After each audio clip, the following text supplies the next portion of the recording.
দরকার নেই। মেরিয়ারে হক সম্পর্কে একটু জানতে চাই। মেরিয়ারে হক পরিভাষাটা নতুন আসছে, আগে ছিল না। মেরিয়ার হক পরিভাষাটা আগে ছিল না। হকের মানদণ্ড, হকের মানদণ্ড কারা? হক তো হচ্ছে কোরআন এবং সুন্নাহ, তাই না? হক কি? কোরআন এবং সুন্নাহ।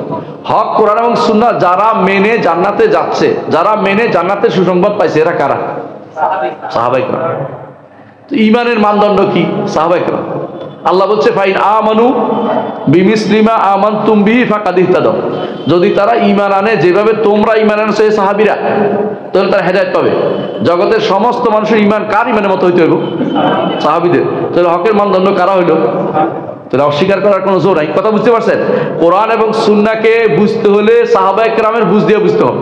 তাহলে হক বুঝছে কে? সাহাবায়ে কেরাম। সুতরাং সাহাবায়ে কেরামের বুঝ দিয়ে যদি না বুঝেন, আপনি হক বুঝেন নাই। এই হিসাবে হকের মানদণ্ড হচ্ছে সাহাবায়ে কেরাম। কিন্তু মূল হক কি? কোরআন এবং সুন্নাহ।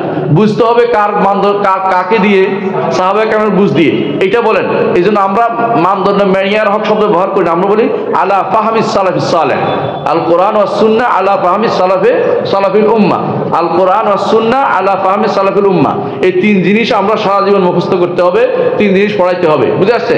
তিন জিনিস একসাথে বলবেন। তো শুধু মেরিয়ার হক এই জাতীয় নাম দিয়ে নতুন করে আলাদা ফেরকা তৈরি করা, আলাদা গোষ্ঠী বেদাল তৈরি করার দরকার নেই। বলবেন যে আমরা সবসময় একই নীতিতে বিশ্বাসী, কোরআন এবং সুন্নাহ আলা ফাহমে সালাফিল উম্মাহ, সালফে সালেহ অর্থাৎ সাহাবায়ে কেরামের বুঝের উপর দিয়ে আমরা চলি।